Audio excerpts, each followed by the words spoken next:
At 0600 hours on the morning of March 23, 1943, Major General Terry de la Meza Allen stood in a forward command post 3 miles west of El Guettar, Tunisia, watching 50 German tanks emerge from a mountain pass through field glasses. The morning air was cool, the sky clear, visibility perfect. Allen could see every detail of the German column as it descended from the hills into the valley below, panzers in formation, moving with the confidence of veterans who had crushed enemies across 3 continents. 27 days earlier, American forces had been routed at Kasserine Pass, losing 6,500 men and retreating 50 miles in 5 days. The defeat had been total, humiliating, and very public. The Germans called American soldiers cowards. The British questioned whether Americans could fight at all. American newspapers back home reported the disaster in stark terms. The credibility of the entire American war effort was at stake. Now those same Americans were dug in across the El Guettar Valley with orders to stop the German 10th Panzer Division. Allen had commanded the 1st Infantry Division, the Big Red one, for 9 months. He had trained these men in camps across the United States, on transport ships crossing the Atlantic, in staging areas in Britain and North Africa. He knew their strengths and their weaknesses. He knew they were green, untested, unproven. But he also knew they were Americans, and Americans did not quit. The question was whether anyone else would ever find out what his division could do when given proper leadership, proper doctrine, and a fair chance to fight. The German attack came exactly as intelligence predicted. Panzerkampfwagen Mark IV tanks, Marder tank destroyers, armoured half-tracks carrying infantry, the kind of coordinated mechanized assault that had crushed Poland in 3 weeks and France in 6 weeks. The kind of assault that had driven American forces back 50 miles at Kasserine Pass just under 1 month ago. The Germans were confident. They had beaten Americans before. They expected to beat them again. What the Germans did not know was that the American army they faced at El Guettar was not the same army they had defeated at Kasserine Pass. In 27 days, the United States Army had transformed itself more completely than any Allied force had managed in 3 years of war. The story of how that happened begins in the Atlas Mountains of Tunisia on February 19, 1943. That morning, Field Marshal Erwin Rommel launched an offensive against American positions at Kasserine Pass, a 2-mile-wide gap in the Grand Dorsal mountain chain. The pass was strategically critical. Control of Kasserine meant control of the routes through the mountains. The Americans defending the pass were inexperienced. Most had never fired a shot in combat. They had arrived in North Africa just weeks earlier as part of Operation Torch, the Allied invasion of French North Africa. Their commander, Major General Lloyd Fredendall, had positioned his forces poorly, splitting units into small, isolated groups without mutual support. The military term for this was penny packets, small detachments assigned individual tasks without coordination. The American tanks, M3 Lees and M3 Grants, had high silhouettes that made them easy targets. These medium tanks mounted both a 75mm gun in a side sponson and a 37mm gun in a turret. The design was a compromise born of urgency, not optimal engineering. The tank commanders had no experience fighting German armor. They had trained against other American tanks in Louisiana and the Mojave Desert. German tanks were faster, better armored, and crewed by veterans who had fought across Poland, France, and Russia. The infantry had dug shallow scrapes instead of proper foxholes. They did not understand that German tanks would deliberately drive over shallow positions and rotate their tracks to crush anyone hiding there. These were lessons that would be learned in blood. When Rommel attacked, the American lines collapsed within hours. German panzers broke through the pass. Italian forces supporting the attack overran American artillery positions. Fredendall's scattered units could not coordinate a defense. They could not call for artillery support because batteries only responded to their dedicated observers, and those observers were spread across different frequencies. Air support was non-existent. The different American units did not know where each other were positioned. Some units retreated into positions already occupied by the Germans. By the night of February 16, 1943, the Second Corps had lost 1,600 men, nearly 100 tanks, 57 half-tracks, and 29 artillery pieces. The retreat continued for 5 more days. Rommel pushed American forces back 50 miles. He captured the towns of Sidi Bouzid, Spitler, and Feriana. American soldiers abandoned equipment, supplies, and positions. British forces fighting alongside the Americans also retreated, losing all 11 of their tanks. By February 22nd, when the German advance finally stopped, American casualties totaled 6,500 men, 300 killed, 3,000 wounded, 3,000 missing. The Americans had lost 183 tanks, more than 500 trucks and motor vehicles, 104 half-tracks, and 208 artillery pieces. German losses were 989 casualties and 34 tanks. The United States Army had suffered its worst defeat of World War II. The British questioned American competence. German officers openly mocked American fighting ability. Field Marshal Albert Kesselring, the German commander in the Mediterranean, told Hitler that American soldiers were poorly trained and poorly led. The defeat at Kasserine Pass created a crisis for the American war effort. General Dwight Eisenhower, the supreme Allied commander in North Africa, faced a fundamental question. Could American forces fight the Germans on equal terms, or would the United States need to rely on British forces to carry the ground war in Europe? The answer to that question would determine Allied strategy for the entire war. If Americans could not defeat German forces in North Africa, how could they be trusted to lead the invasion of France? Winston Churchill was already skeptical about American military capability. After Kasserine Pass, his doubts seemed justified. British commanders Montgomery and Alexander concluded that Americans were hopelessly trained, poorly led, made poor soldiers, and were unlikely to improve quickly. But Eisenhower saw something in the Kasserine defeat that others missed. American units had fought poorly, but they had not broken completely. Some units had held their ground under impossible odds. American artillery, when it finally got organized, had stopped German advances with devastating firepower. The problem was not American soldiers. The problem was American leadership, American doctrine, and American coordination. Those were problems that could be fixed. On February 26, 1943, just 2 days after Rommel withdrew from Kasserine Pass, Eisenhower began the most rapid military transformation in modern warfare.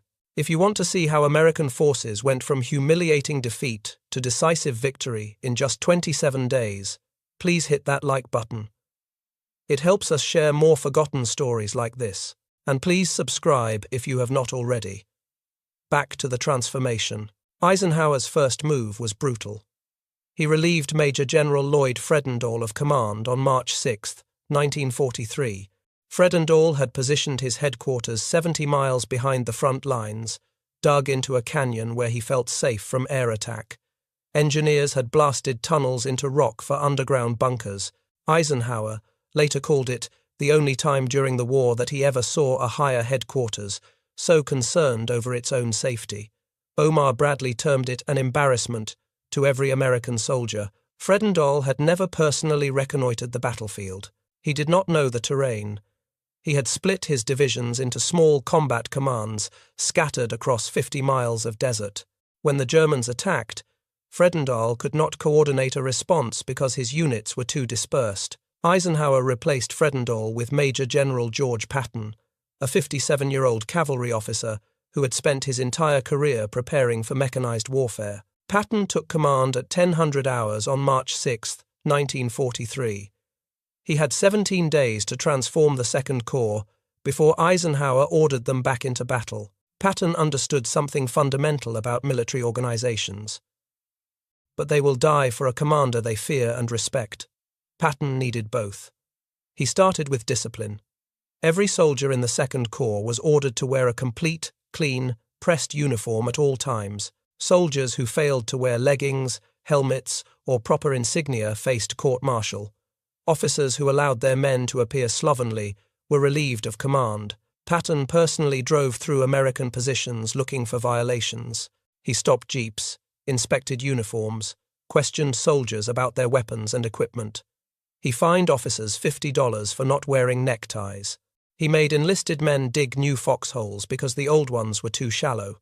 He was everywhere, all the time, demanding perfection. The Second Corps hated him. Soldiers called him a tyrant. Officers complained that he cared more about appearances than combat. Some wondered if Patton understood that they were preparing for battle, not a parade. But Patton understood something the soldiers did not yet grasp. An army that looked sloppy was an army that thought sloppy. An army that tolerated low standards in appearance would tolerate low standards in combat. Patton was not concerned with neckties for their own sake. He was concerned with building a culture of excellence, and culture started with the visible, the measurable, the enforceable.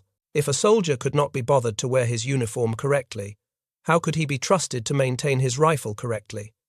If an officer could not enforce dress standards, how could he enforce fire discipline? Something changed in those 17 days.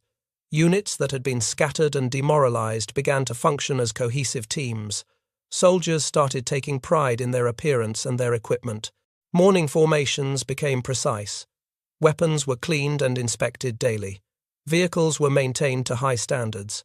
Radio operators practiced communications procedures. Squad leaders rehearsed small unit tactics.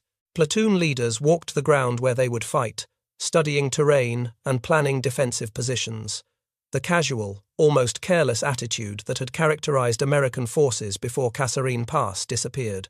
Men who had retreated in disorder began to believe they could advance in order.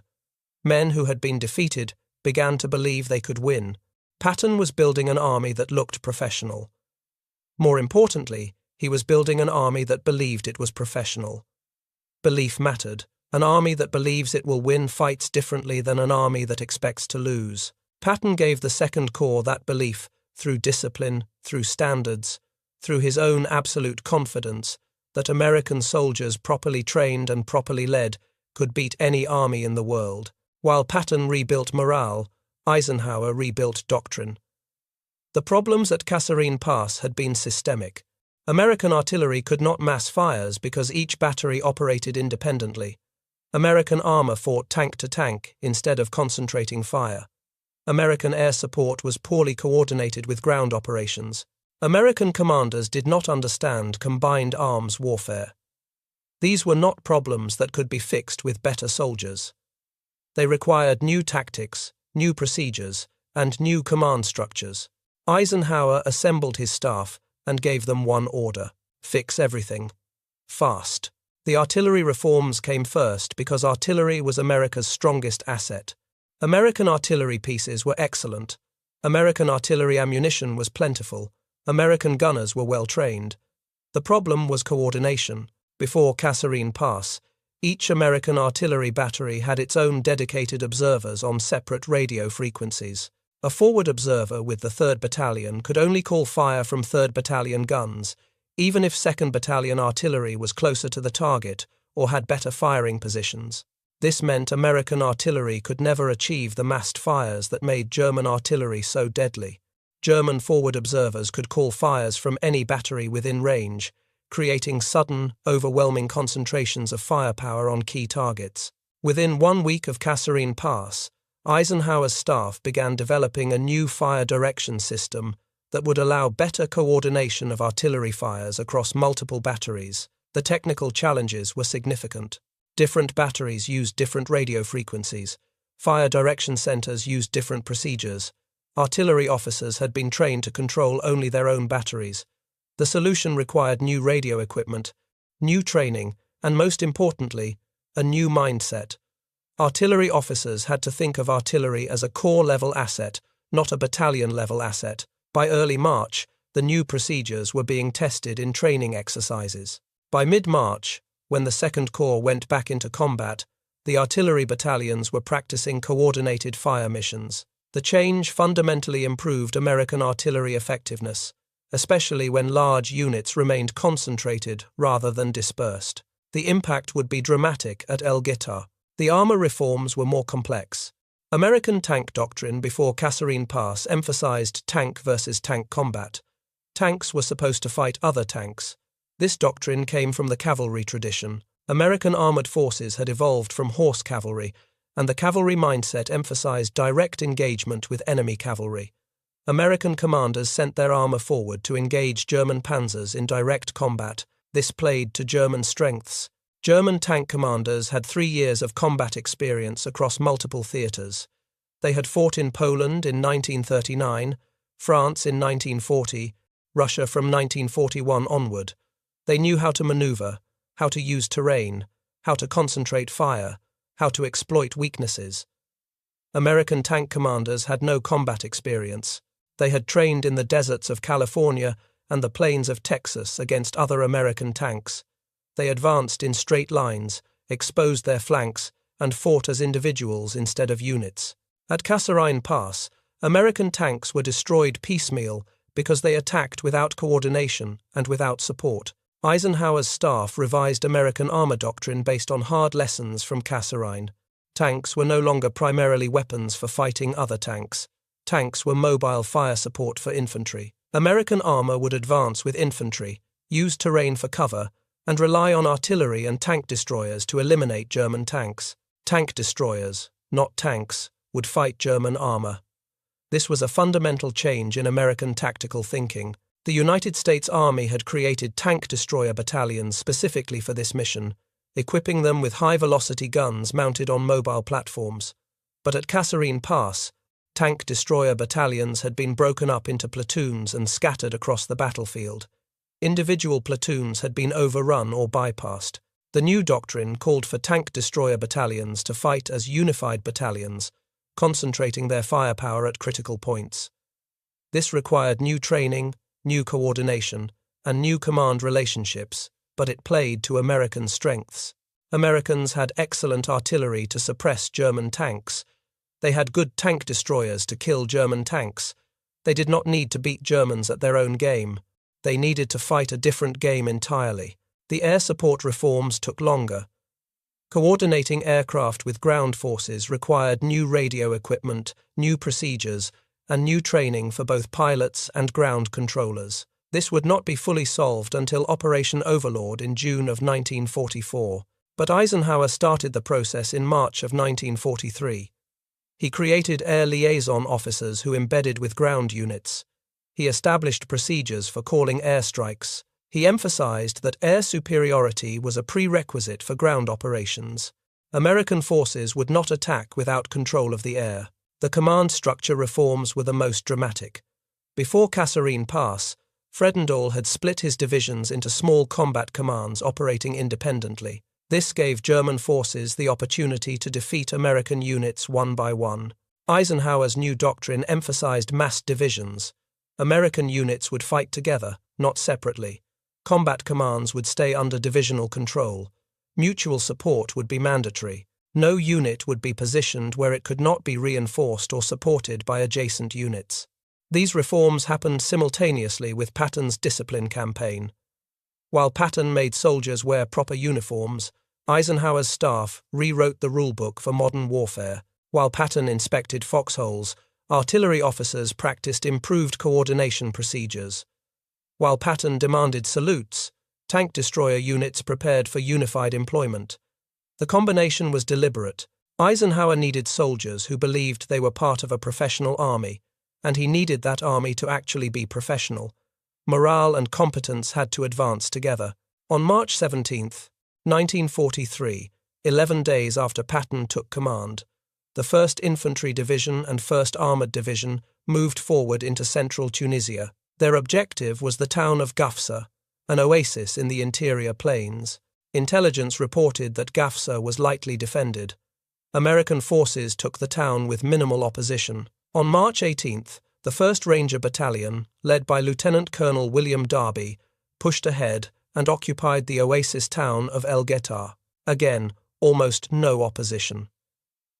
The Italian defenders retreated to the hills overlooking El Guettar, blocking the mountain pass that led south to the coastal plain. The 2nd Corps was now in an excellent position. If American forces could push through the El Guettar Pass to the coast, they would cut off German forces in southern Tunisia from their supply lines. The Germans would be trapped between American forces to the west and British forces advancing from the east. General Hans-Jürgen von Arnim, commanding German forces in Tunisia after Rommel's departure on March 9th, understood this immediately. He could not allow Americans to break through at El Guettar. Von Arnim felt that a spoiling attack would be enough to drive the Americans back. On March 22nd, von Arnim ordered the 10th Panzer Division to attack El Guettar and destroy American positions there. The 10th Panzer Division was one of Germany's elite armoured formations. It had fought in France, Russia, and North Africa. The division's tank commanders had years of combat experience. They had destroyed hundreds of enemy tanks. They knew how to coordinate infantry, armour, and artillery. They had never lost a major engagement. The German officers planning the attack on El Guettar expected to destroy American forces the same way they had destroyed them at Kasserine Pass. They expected American units to scatter when hit by massed armour. They expected poor coordination, weak artillery, no air support. They expected to be fighting the same American army they had defeated 4 weeks earlier. They were wrong. At 0600 hours on March 23, 1943, 50 German tanks emerged from the mountain pass into the El Guettar Valley. The sun was just rising behind the American positions, silhouetting the German column against the western mountains. Panzerkampfwagen Mark IV tanks led the advance, their long-barreled 75mm guns clearly visible. Behind them came Marder tank destroyers, open-topped vehicles mounting captured Soviet 76mm guns. Armoured half-tracks carrying Panzer Grenadier infantry followed in formation. German motorcycle reconnaissance units raced ahead to scout the American positions. The German column advanced at speed, engines roaring, tank treads churning up clouds of dust that hung in the still morning air. They were attacking in the open, across flat ground approximately 2 miles wide, confident that American forces would break before they reached the town. German commanders had seen Americans break at Kasserine Pass. They expected the same result here. The Americans were waiting, silent, disciplined, invisible. Major General Terry Allen had positioned the 1st Infantry Division across the valley in depth, not in a single line. This was a critical tactical change from Kasserine Pass. Forward units occupied high ground overlooking the valley, dug in with interlocking fields of fire. Behind them, infantry battalions were positioned in successive defensive lines, each capable of mutual support. Artillery was positioned behind the ridges, invisible to German observers, but registered on every likely avenue of approach. American forward observers occupied concealed positions with clear views of the entire valley. Tank destroyer battalions were dug in at key positions with clear fields of fire and camouflaged so thoroughly that they were invisible from more than 100 yards. Infantry had proper foxholes dug deep enough to protect against tank overrun. Every unit knew where adjacent units were positioned. Radio frequencies were coordinated across the entire division. Fire direction centers were established, with direct communications to every artillery battery. Ammunition was stockpiled at gun positions. Medical aid stations were positioned to handle casualties. Supply routes were marked and secured. Minefields had been laid during the night at locations determined by analysis of German tactics at Kasserine Pass. This was not the scattered, uncoordinated defense that had failed at Kasserine Pass. This was a prepared defensive position built according to the new doctrine developed in the 4 weeks since Kasserine, incorporating every lesson learned from that defeat. The German tanks advanced across the valley floor. They moved fast, maintaining formation, confident in their superiority. At 400 yards from the American positions, the lead tanks hit the minefield. Explosions erupted beneath Panzer chassis. Tanks stopped, tracks blown off, crews bailing out. The German column slowed, bunching up as tanks in the rear tried to avoid the mines. This was exactly what American artillery observers had been waiting for. The artillery strike came from batteries positioned throughout the sector. American forward observers had been tracking the German column since it entered the valley. They had calculated ranges, adjusted for wind, and coordinated with fire direction centers. When the Germans hit the minefield and bunched up, the order was given: fire for effect. Not just the batteries assigned to the 1st Infantry Division. Every battery within range, 105mm howitzers, 155mm howitzers. The concentrated fire was continuous, coordinated, devastating. The first salvo landed among the stalled German tanks with precision. High explosive rounds detonated against tank armor, disabling tracks and turrets. White phosphorus rounds burst overhead, showering burning chemical that stuck to metal and flesh. The second salvo landed even as the first was still exploding, then the third, then the fourth. The bombardment continued for 12 minutes without pause. German tanks that had survived the minefield were hit repeatedly by high explosive and white phosphorus rounds. Half-tracks exploded, their thin armor no protection against artillery fragments. Infantry who had dismounted to clear mines were caught in the open with no cover. The few German tanks that tried to retreat found their path blocked by disabled vehicles and continuing artillery fire. The German column was trapped in the killing zone, unable to advance, unable to retreat, being systematically destroyed by American artillery firing at maximum rate. The American artillery was doing what it had failed to do at Kasserine Pass. It was delivering massed fires on a single target with improved timing and coordination, using procedures developed specifically to address the failures of Kasserine Pass. When the artillery lifted, American tank destroyers opened fire. The 601st Tank Destroyer Battalion was equipped with M3 gun motor carriages, half-tracks mounting 75mm guns. They fired from concealed positions, targeting German tanks that were trying to reorganize after the artillery barrage. The tank destroyer crews had trained for exactly this scenario. They had studied German tactics. They knew how panzers maneuvered. They knew where to aim. They fired methodically, one tank at a time, waiting for clean shots. The 899th Tank Destroyer Battalion, equipped with M10 tank destroyers mounting 3-inch guns, provided additional firepower from supporting positions. The German advance collapsed. 30 tanks were destroyed or disabled by 0900 hours. The 10th Panzer Division withdrew to the mountain pass, leaving burning vehicles across the valley floor. Allen watched the retreat through field glasses and made no move to pursue.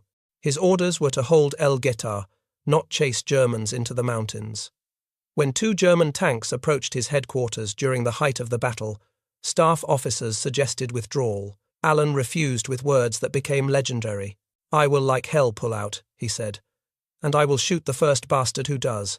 The Americans had won their first defensive victory against German armor, but the Germans were not finished. At 16:45 hours, the 10th Panzer Division attacked again. This time they came from a different direction, trying to flank the American positions. The result was the same. American artillery delivered massed fires on the German column. Tank destroyers engaged from prepared positions. German tanks were destroyed before they could close with American infantry. By nightfall, the 10th Panzer Division had withdrawn permanently. They joined Italian forces in the hills east of El Guettar, but made no further attempts to break through the valley. The Battle of El Guettar continued for 2 more weeks as American forces tried to push through the mountain passes. The fighting was difficult. Italian forces defending the high ground at hills 369 and 772 fought tenaciously. American attacks made limited progress, but the strategic situation had changed. On March 26, British forces launched Operation Supercharge 2, breaking through the Merith line to the east and forcing German forces to retreat north. The Axis position in southern Tunisia was collapsing. By April 7, 1943, American forces from El Guettar linked up with elements of the British 8th Army on the El Guettar to Gabes Road at 1700 hours. The remaining German forces were trapped in northern Tunisia. The campaign was effectively over. The Battle of El Guettar was the first time American forces had decisively defeated German armor in combat. The victory validated every reform Eisenhower had implemented since Kasserine Pass. The improved artillery coordination had worked effectively. Tank destroyers employed as unified battalions rather than dispersed platoons had proven their worth. Combined arms coordination had been excellent. Air support, though still imperfect, had improved significantly. Most importantly, American soldiers had proven they could stand their ground against experienced German forces. The Germans noticed. After El Guettar, German commanders stopped calling American soldiers cowards. Intelligence reports acknowledged American tactical competence.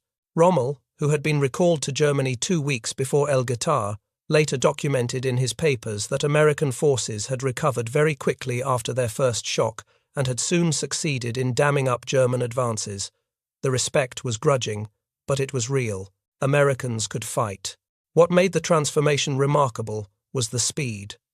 27 days separated Kasserine Pass from El Guettar. In that time, the Second Corps had replaced its commander, revised its doctrine, retrained its forces, and proven its competence in combat. No other Allied army had adapted that quickly. The British Army had taken years to develop effective combined arms tactics after early defeats in France and North Africa. Soviet forces had needed 18 months after the German invasion in June of 1941 to develop operational competence at Stalingrad. The Germans themselves had required extensive experience in Poland and France before perfecting their blitzkrieg tactics. The American army had done it in less than 4 weeks. The reasons for this rapid adaptation were systemic and interconnected. First, American forces accepted that they had a problem. There was no denial, no excuses, no blame shifting. This was remarkable given the military culture of most nations. Defeated armies typically blamed soldiers for lack of fighting spirit, blamed subordinate commanders for tactical errors, or blamed logistics for inadequate supply. They rarely blamed doctrine, and they almost never questioned fundamental assumptions about how to fight. Eisenhower and his staff conducted a brutally honest assessment of what had gone wrong at Kasserine Pass. They identified specific failures in leadership, doctrine, and coordination. They published detailed after-action reports that catalogued mistakes without euphemism. They did not blame soldiers for breaking under German attack. They blamed themselves for putting soldiers in positions where breaking was inevitable. They did not blame tank crews for losing to German panzers. They blamed doctrine for sending American tanks into fights they could not win. This allowed them to focus on fixing systems rather than punishing individuals. Officers who had commanded at Kasserine Pass were reassigned to training duties, where they taught the next generation of officers what not to do. Their experience, even their failures, became institutional knowledge. Second, American forces had the authority to make changes quickly, without waiting for approval from higher headquarters thousands of miles away. Eisenhower did not need to cable Washington for permission to relieve Fredendall. He did not need War Department approval to revise artillery doctrine or reorganize tank destroyer battalions. He had been granted theater-level authority to command as he saw fit. This was different from other Allied armies. British commanders in North Africa answered to the War Office in London, where career bureaucrats who had never heard a shot fired in anger reviewed every significant decision. British doctrine changes required committee review, formal analysis, and approval by senior officers in London who were fighting a different war. Soviet commanders answered to Stalin, who personally approved or disapproved tactical changes based on political considerations as much as military merit. German commanders answered to Hitler, who increasingly made tactical decisions from his headquarters in East Prussia based on ideology rather than battlefield reality. American commanders in the field had genuine authority to change how they fought based on what they learned. This decentralization of decision-making authority was an American military tradition dating back to the Continental Army, but it proved decisive in World War II. Third, American forces had the resources to implement changes rapidly and at scale. New equipment like M10 tank destroyers arrived within weeks of being requested, shipped across the Atlantic on fast freighters that made the crossing in under 2 weeks. Additional artillery batteries were formed, trained, and assigned to the Second Corps. The United States Army had activated hundreds of artillery battalions in 1942 and early 1943. When Second Corps needed more artillery support, those battalions were available. Air liaison officers were trained at newly established schools and deployed to North Africa within weeks. Radio equipment that did not exist in January was being mass-produced in February and issued to units in March. The American industrial base provided whatever was needed to support the reforms. This was not propaganda or exaggeration. American factories in 1943 were producing military equipment at a rate that no other nation could match. Tanks, trucks, jeeps, artillery pieces, rifles, ammunition, uniforms, medical supplies, food, and countless other items poured out of American factories in quantities that seemed impossible to observers from other nations. Other Allied armies had to fight with whatever equipment they had. British forces in North Africa used equipment that had been designed in the 1930s and produced in limited quantities by factories that were targets for German bombing. Soviet forces used equipment that was excellent in some categories but chronically short in others, because Soviet industry had been devastated by the German invasion. German forces by 1943 were beginning to experience shortages of everything from fuel to ammunition to replacement vehicles, because Allied bombing and resource depletion were strangling German industry. Americans could request new equipment, new vehicles, new weapons, and receive them quickly. If something did not work, it could be replaced. If something needed to be modified, modifications could be implemented across the force. This abundance of material resources enabled rapid experimentation and rapid deployment of solutions. An army that must fight with inadequate equipment cannot afford to experiment. An army with abundant equipment can afford to try new approaches, discard what does not work, and scale up what does work. Fourth, American forces were willing to learn from their enemies. Staff officers studied German tactics. They analyzed how Germans coordinated armor, infantry, and artillery. They identified German weaknesses as well as strengths. They adapted German techniques that worked and developed counters to German techniques that were effective against Americans. There was no pride, no insistence on doing things the American way. If the Germans did something better, Americans studied it and adapted.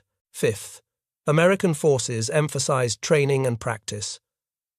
Patton's 17-day transformation of the Second Corps focused heavily on basic skills and unit cohesion. Soldiers practiced digging proper foxholes. Tank crews practiced coordinating with infantry. Artillery batteries practiced improved fire coordination. Tank destroyer battalions trained as unified forces rather than dispersed elements.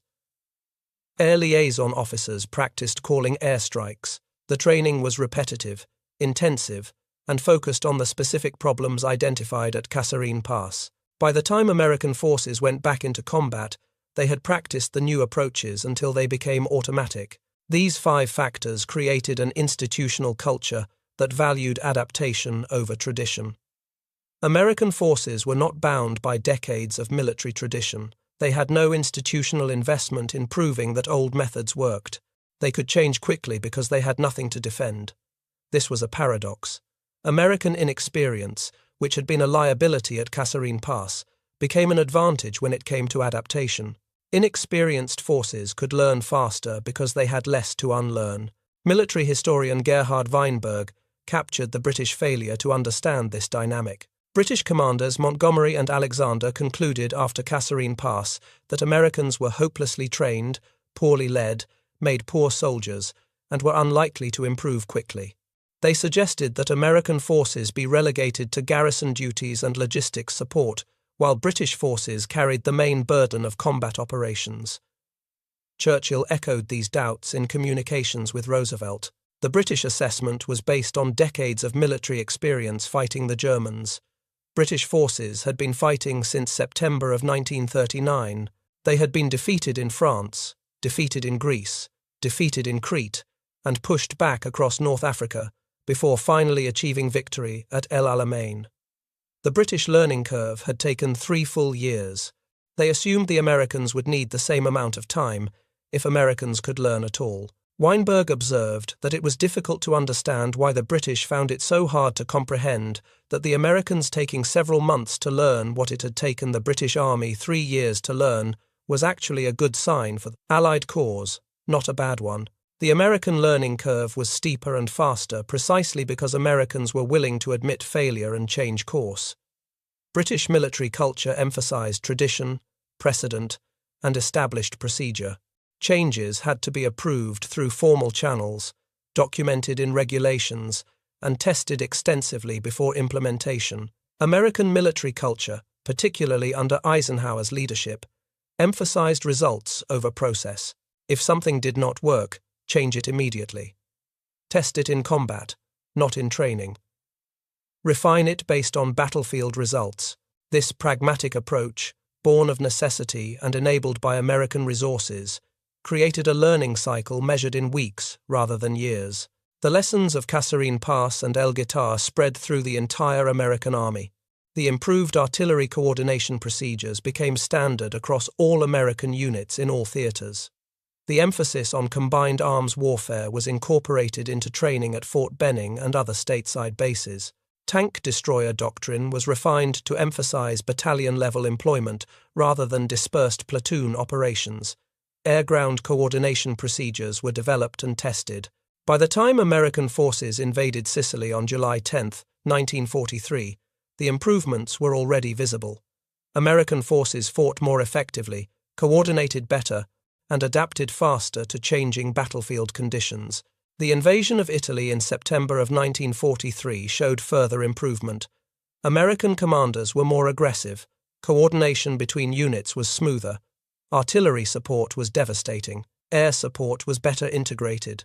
German forces in Italy fought defensive battles with great skill, but they could not stop the American advance. The Americans who landed at Salerno on September 9th were not the same Americans who had retreated at Kasserine Pass. They were a professional, competent, combat-effective force. By June of 1944, when American forces landed at Normandy, the transformation was complete. The American army that stormed the beaches of France was one of the most effective fighting forces in the world. They had superior artillery coordination, excellent air support, good combined arms integration, and experienced leadership. They still made mistakes. The fighting in Normandy was difficult. German forces defended tenaciously, but American forces adapted to each new challenge. When they encountered hedgerows, they developed hedgerow cutters. When they faced German armor, they called in air support and tank destroyers. When German defenses proved too strong, they massed artillery and blasted through. The culture of adaptation that had been forged in Tunisia became the defining characteristic of American forces in Europe. The contrast with other Allied armies was stark. British forces in Normandy used many of the same tactics they had used in North Africa. Soviet forces used the same mass assault tactics they had developed at Stalingrad. German forces tried to fight the same war they had fought in France in 1940. American forces kept evolving. They identified problems, developed solutions, implemented changes, and moved on to the next problem. This was not because American soldiers were inherently better than British, Soviet, or German soldiers. It was because the American military system encouraged and rewarded adaptation. The speed of American adaptation had strategic consequences. By adapting faster than their enemies, American forces forced German commanders to constantly adjust their own tactics. German forces that developed effective counters to American tactics found that Americans had already moved on to new methods. This created a tactical tempo that German forces could not match. Germans were always reacting to American innovations rather than implementing their own. This tactical initiative, the ability to force the enemy to adapt to you rather than adapting to them, was a direct result of the lessons learned in Tunisia. The long-term impact of the Kasserine to El Guettar transformation extended beyond World War II. The American military incorporated rapid adaptation into its institutional culture. After action reviews became mandatory, units were expected to identify problems and develop solutions. Commanders who could not adapt were relieved. The emphasis on learning from combat experience became a defining characteristic of the American military. This was directly traceable to the lessons of February and March of 1943. Other militaries studied the American experience but struggled to replicate it. The British military maintained its emphasis on tradition and established procedure. Soviet military doctrine emphasized centralized control and standardized tactics. German military culture valued aggressive initiative but struggled with institutional learning at the operational level. The American combination of decentralized authority, institutional flexibility, and systematic analysis remained unique. It was not that other militaries could not adapt, it was that they could not adapt as quickly. The transformation from Kasserine Pass to El Guettar remains the fastest large-scale military adaptation in modern warfare. 27 days from humiliating defeat to decisive victory. Less than 4 weeks from tactical incompetence to operational effectiveness. The speed was unprecedented. The thoroughness was remarkable. The lasting impact was profound. American forces in World War II became the standard for military adaptation because they proved that armies could change quickly when they accepted failure, granted authority to field commanders, provided necessary resources, learned from enemies, and emphasized training. The men who fought at El Guettar did not know they were part of a historic transformation. They knew they had been beaten at Kasserine Pass. They knew they needed to prove themselves. They knew Patton was demanding and Eisenhower was watching. They knew the Germans considered them inferior.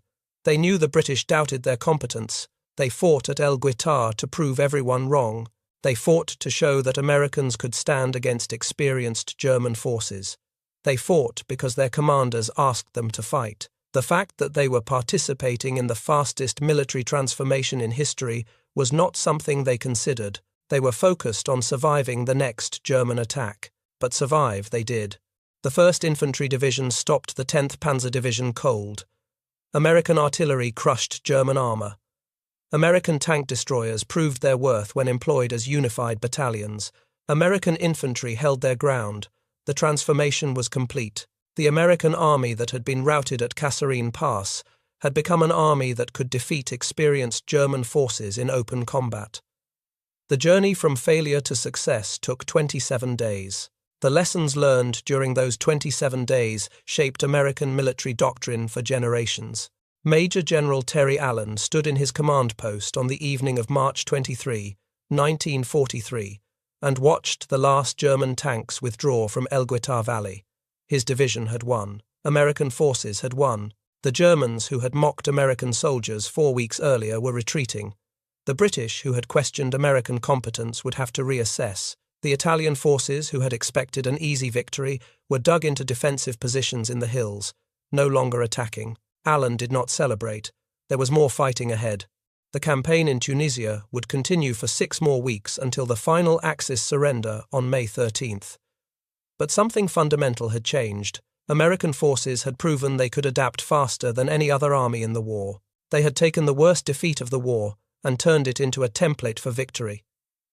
That was the real triumph of El Guettar, not the tactical victory over the 10th Panzer Division, but the institutional victory over failure itself. If this story moved you the way it moved us, do me a favor, hit that like button. Every single like tells YouTube to show this story to more people. Hit subscribe and turn on notifications. We are rescuing forgotten stories from dusty archives every single day. Stories about forces that proved themselves through adaptation and courage. Real history, real lessons, real transformation. Drop a comment right now and tell us where you are watching from. Are you watching from the United States, United Kingdom, Canada, or Australia? Our community stretches across the entire world. You are not just a viewer, you are part of keeping these memories alive. Tell us your location. Tell us if someone in your family served. Just let us know you are here. Thank you for watching, and thank you for making sure these lessons do not disappear into silence. These transformations deserve to be remembered, and you are helping make that happen.